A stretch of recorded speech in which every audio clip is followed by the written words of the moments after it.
All right. I didn't forget about the vampire story. It's just, that story be long. Nobody's gotta know. Hi, and welcome to my channel. I'm Alli Fitz, and I'm back with another video. And if you're new here, hello, I love you already. Make sure you slap that subscribe button to become part of the FITZFAM today. We pretty lit, it's true. And once you've done that, make sure to follow my social medias over here to stay connected with your girl. Really though, follow them because I was on Twitch yesterday and we had a good time, right y'all? It was so fun. And I'm gonna be on Twitch tonight, so make sure you follow. So you know all the tea first. Speaking of tea, my new song Secret is now available on Apple Music, iTunes, Spotify, and the music video almost has 80K views, I'm shook. So make sure you buy, stream, and download today. Because I'm giving shout outs to the people who do. As a matter of fact, let's see who gets a shout out today. So shout out to Heaven Melina, did I say it right? I don't know if I did, but thank you so much for streaming. Kisses to you. But don't worry, if you didn't get a shout out this time, keep streaming and keep sending me screenshots because you may get a shout out on my Instagram story, my YouTube story, or maybe in the next YouTube video. Who knows? But now that self-promo is out of the way, y'all, I know it's been a while, but we're about to jump back into this vampire story with Adrian and all them. I don't even know where we left off, so let's just jump into it now. Chapter 4, The Rebel. Here we go, y'all. After taking it easy for the weekend, you show up at work as instructed at 8 p.m. on a Monday night. Adrian isn't there yet, so you sit at your desk and wait, fiddling with office supplies. Me. I wonder if anyone's done a streaming channel about doing origami with Post-it notes. Maybe I could be the first one. He did say 8 p.m., didn't he? You glance at the clock again and sigh. Just then, the elevator door chimes open. Adrian emerges, all business, something clearly on his mind. Alli, good, you're here. We have a lot to do. But where are my manners? How was your weekend? Oh, super fun actually, or pretty boring honestly. Super fun. More fun than Friday night? OT. You mean more fun than nearly being killed in the park by a rabid vampire? Feral. Really? That's what you're quibbling over? One thing I can promise you, this job will never be dull. That's one of the main reasons I took it. So far so good. Adrian picks up the little flower you folded out of a Post-it note and turns it in the light. Very nice. Been waiting a while? Punctuality is one of my greatest strengths. He smiles enigmatically. Ooh, T, these big words, I'm sick of them. Glad to hear it. I actually do have a new assignment for you, although it is not without danger. I see. Tell me more, because I don't know if I'm in yet. You're scared. A little, yeah. What you expect? I understand. I assure you, I wouldn't ask you to do anything I didn't think you could handle.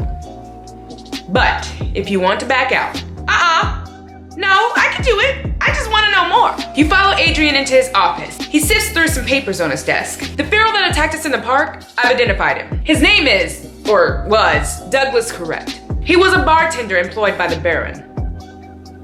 The Baron?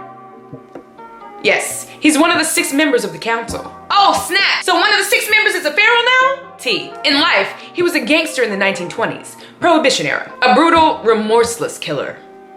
Then he was turned into a vampire, and it only got worse. Yikes. The Baron has his grubby hands on every last bit of organized crime in New York. Hold up, one of the members of the council is a mobster?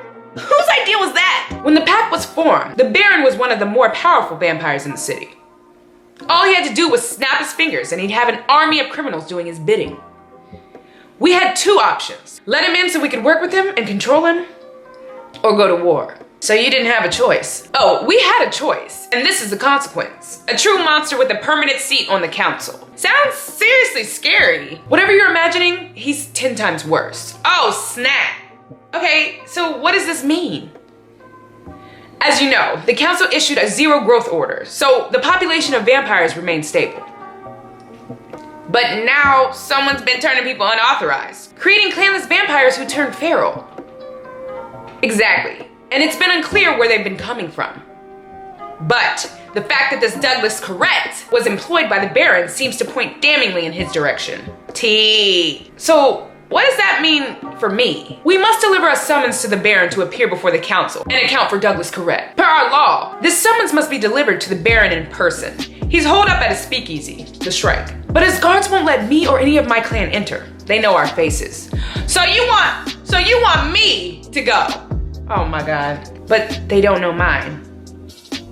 Exactly. So, you're asking me to deliver the summons? To serve this Baron guy a subpoena, pretty much. I am. Can you tell me more about the Shrike or more about the Baron? I want to know about the Shrike, to be honest. It's a private club that the Baron has run since the 1920s, and it hasn't changed one bit. It started as a place for the more unsavory vampires to hide from the law, and evolved into a notoriously shady trading post. It's still just as dangerous now as it was then, and just as full of the worst kind of vampires. You telling me all this before I go on in? Wow. More than a few guests have mysteriously disappeared from his speakeasy. I don't think I want to go. Of course, given his close relationships with law enforcement, these situations tend to go unsolved. Y'all, so you want me to go into the dangerous den of a brutal vampire crime lord? Am I getting this right? I wish I could go by myself, but it's just not possible. There is something I can do to help ensure your safety, but he glances away, his jaw working. What you mean? Well, what is it? I can put a brand on your arm, which would mark you as being under my protection. Does it hurt? Brand? You mean the one that signifies your clan, right? It's similar, but not quite the same. All vampires get a permanent brand when they join a clan. What I would do here is just temporary. It'll last about a week, then fade. And the brand is a burn, because I ain't trying to get burned up in here, you know? Yes, it could be quite painful, but the pain is fleeting. And once you have it, everyone will know that you're protected. Oh my God. It's up to you. Would you like my brand? I mean, if it's gonna protect me, yes. Because I can't be just walking up into the Shrike any kind of way. So let me get this brand. I'm gonna do it. I'm gonna do it. Yes. A brave choice and a wise one. He reaches for your left forearm, turning it to expose the vulnerable skin there and gently rubbing his hands from your elbow to your wrist. I'm scared. His fingers linger over the pale blue veins, just visible under your skin. Do it. He releases your arm and from beneath his shirt, removes a chain around his neck. Attached to it is a circular amulet with an ornate insignia. Ooh, what is that? Wow. Okay, let's see. You watch, mesmerized, as he heats it over the flame of a lighter until it's red hot. Oh, snap. Are you gonna burn me with that? In a way. He grabs the amulet in the palm of his other hand. His flesh sizzles as it burns. What? Oh my God. And before you can react, he presses his palm holding the amulet onto your forearm. Ouch! Holy! His grip on you is tight. Even as the amulet burns, you jerk away instinctively. I've got you. It hurts! His eyes meet yours, calm and assuring, gentle, soft. And you can feel your heart slow, feel the pain vanish.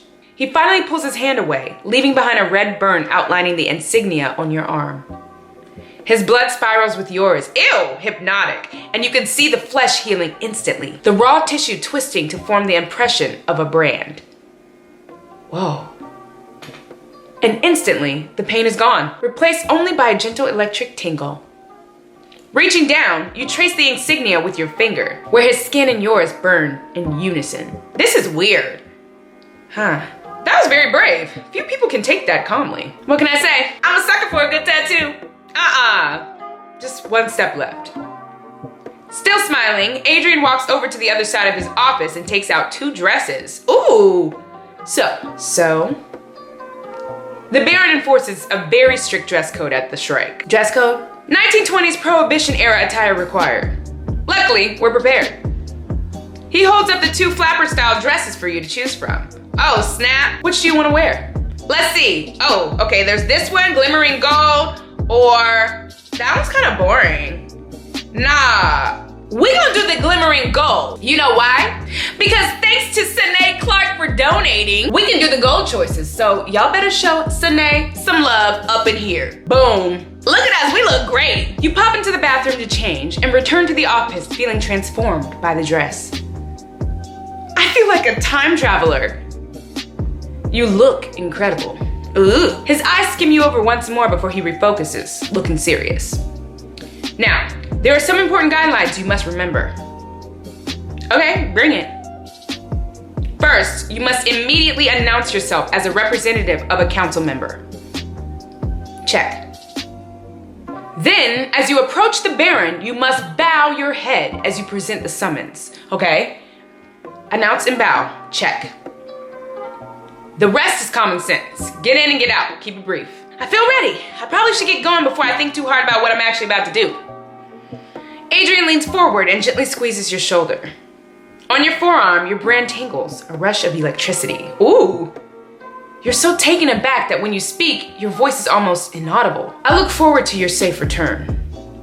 You gather your things and depart, alone for your mission. I'm scared. You follow Adrian's directions to an eerie, dark alley in the warehouse district. You can hear faint, tinny-sounding 1920s music from up ahead. Several guards, smartly dressed in suits and derby hats, stand outside a door. As you approach, one guard steps in your path. Good evening, sir. Well, isn't that dress just the bee's knees? Oh, thanks. What's your business, madam? I'm here to see the Baron or looking for danger and excitement. No. Keep it brief and to the point. I'm here to see the Baron.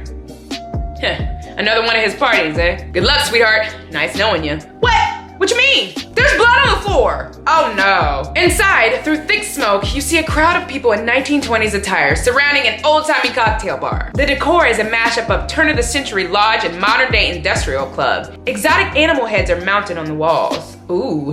Men with cigars and women with long cigarette holders lounge on the sleek banquettes. How am I gonna find the Baron in here? You hear cheering and the dull, meaty sounds of fists pounding on flesh. People are fighting!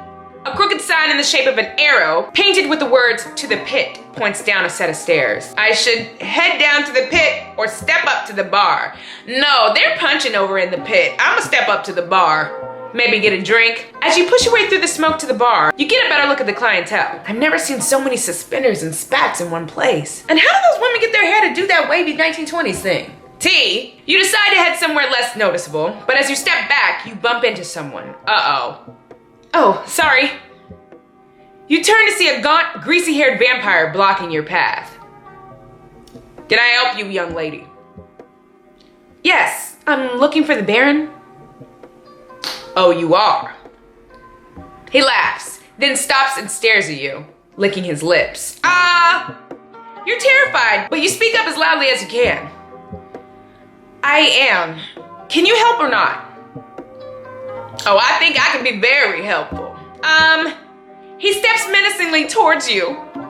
But then, the vampire stops in his tracks when he sees the protective brand on your forearm. I'm so glad I got that. Oh my God. Oh, yeah, that's right. I'm protected, so back off. My humblest apologies. I never meant to. Get the hell away from her, McGinty. At the sound of the man's deep baritone, the room instantly hushes, and all attention turns to him. The vampire harassing you scurries away. He walks slowly towards you, flanked by two cruel-faced thugs. Are you the Baron, sir? I am. And what are you doing in my club? I was sent by Adrian Rains. Have a delivery for you. Always say you were sent by your mans. I mean, you know what I mean. He studies you intently. Is that right? I suppose you are his type. Cocky, idealistic, human. He spits out the last word with disgust, but you stare him in the eyes, refusing to back down. Come here then, you trollop. What? I should step confidently towards him or bow my head as I approach. Bow my head, remember?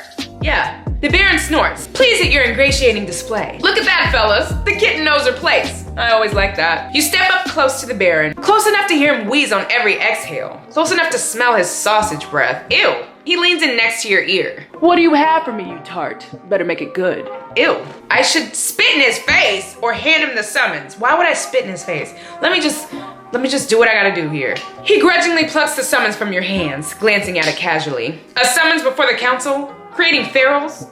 What a tedium. He throws the summons aside and gestures to his thugs. Grab her. What? They pick you up, one holding each of your arms. You struggle against them. Why are they picking me up right now? I'm under Adrian's protection. That means we can't hurt you. But there's no rule against locking you up for a little while. Just long enough to make Adrian worry. Say 6 months. What? I have a very special place for my favorite guests. Wait, please don't hurt me. If you do this, you're a dead man. If you do this, you're a dead man. Just wait till Adrian finds out about this. What will he do, Dolly? He'll kill you. The whole council will. Kill me? A reigning clan leader? Over a petty little human? Please, the most I'll get is a slap on the wrist. I tire of this, boys. Take her to the bloody cells. What? Wait! The Baron's two goons drag you down a disorientingly, that's a hard word to say, long hallway. You kick and scream, but they are too strong for you to escape. Hey! Help! Someone!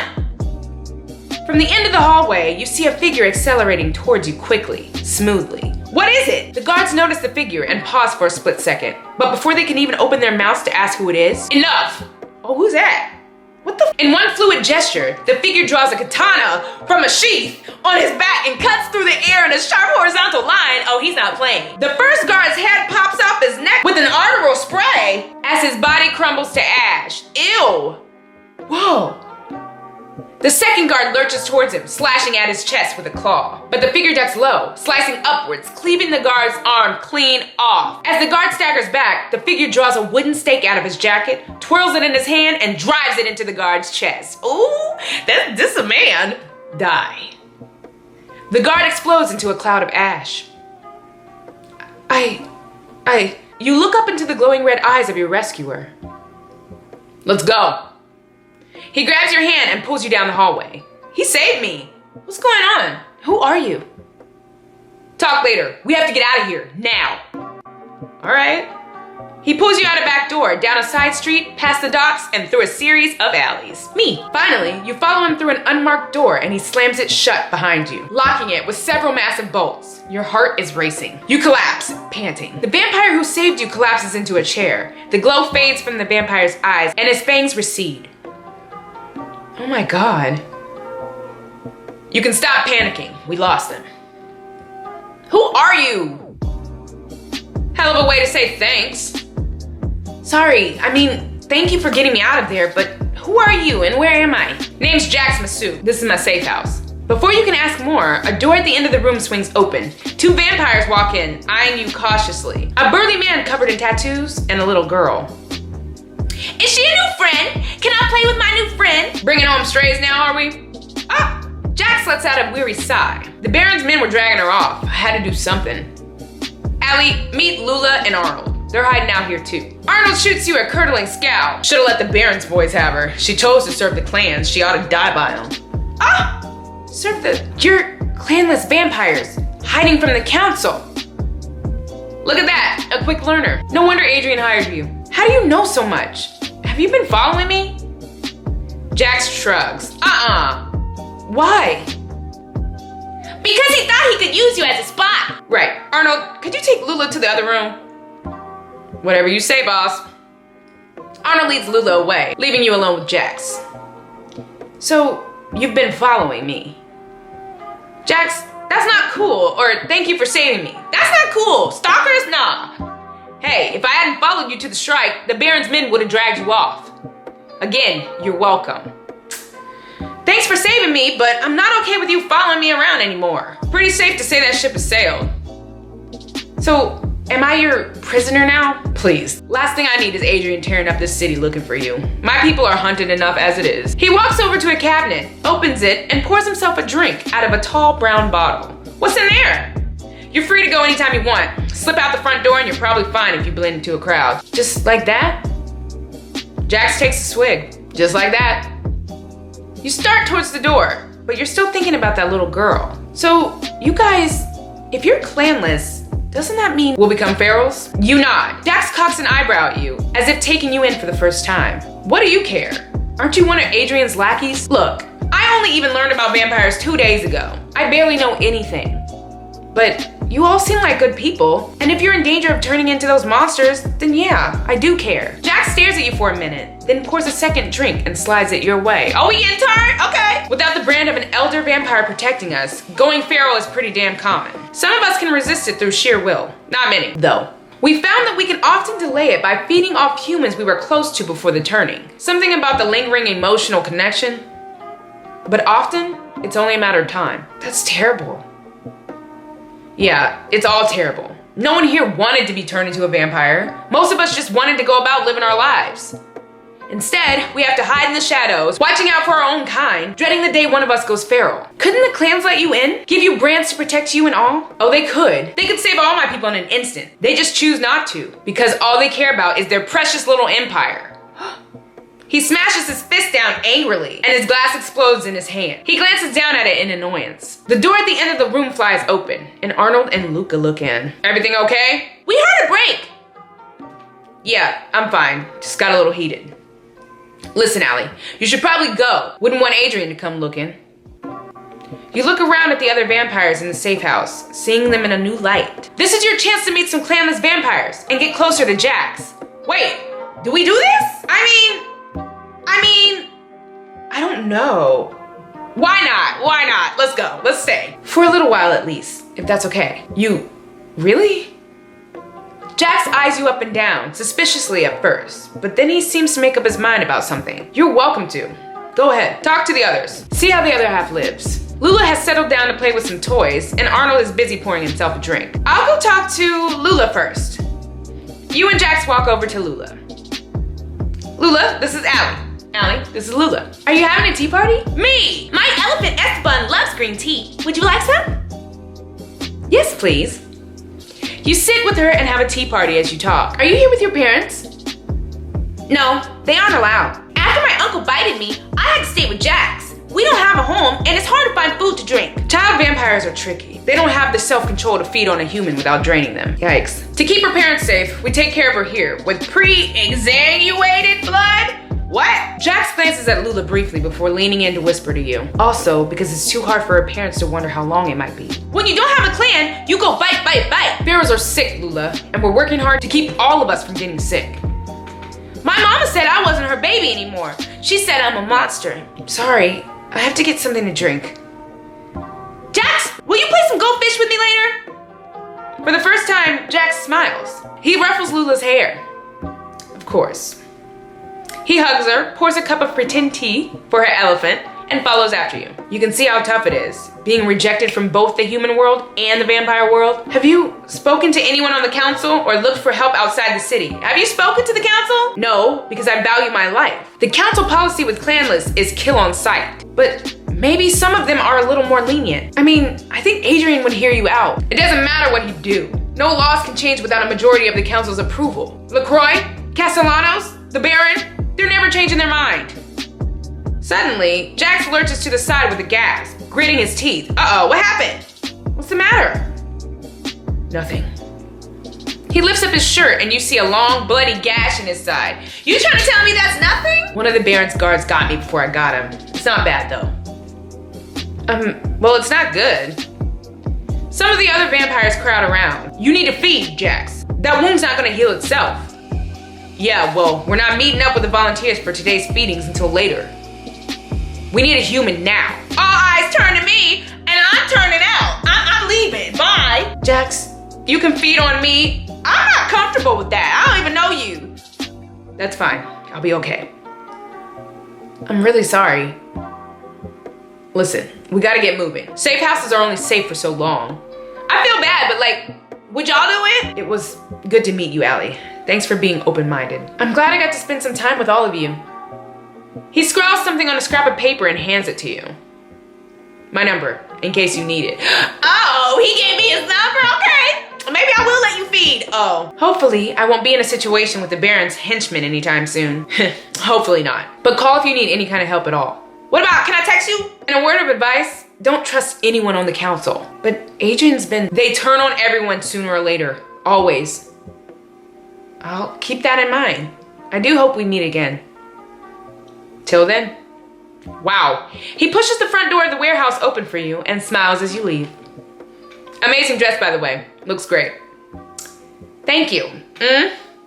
You wave goodbye to the clanless quickly before slipping out the front door onto a busy nighttime street, blending into the passersby. You hurry home. As you arrive in front of your apartment building, you see a familiar silhouette pacing on the sidewalk outside. Uh-oh. Adrian? Alli, I've been waiting for you. I didn't hear from you after you went to see the Baron. Apparently you just disappeared. I disappeared because he tried to lock me up. Apparently your protective brand isn't that damn protective. I have spies in the Baron's organization. They wouldn't have let anything bad happen to you. They saw his men drag you off and were planning to free you from his cells when you disappeared. How did you do that, by the way? I fought back hard, or a clanless vampire helped me. I don't know if I should expose him right now. I fought back. You fought off the Baron's men? A sharp kick to the crotch does wonders. No doubt. Yikes. Anything else? No, I was merely worried. I'm relieved that you're all right. You're not lying to me about the spies? I wasn't in real danger? I promise you. He turns away to leave. With a sigh, you take your keys and enter the building. I lied to him, y'all. But I had to. You come through your apartment door exhausted. To your surprise, the lights are all on. A video game paused mid-game. Hey Lily, glad you're still up. I just had the wildest night. You put your bag down and freeze. You look at the paused game. The controller tossed on the floor. Lily? You crane your head around the couch, where Lily's prone form lies on the floor in a pool of her own blood. Her throat punctured by 2 bite marks. Oh, snap. Lily! Oh, snap. Y'all, Lily got bit. Lily got bit. Who bit her? We need to find that out. Who do you guys think bit Lily? That's the question for today. What? Go to my Instagram story after this and let me know. DM me. Oh my God, I'm shook. Lily.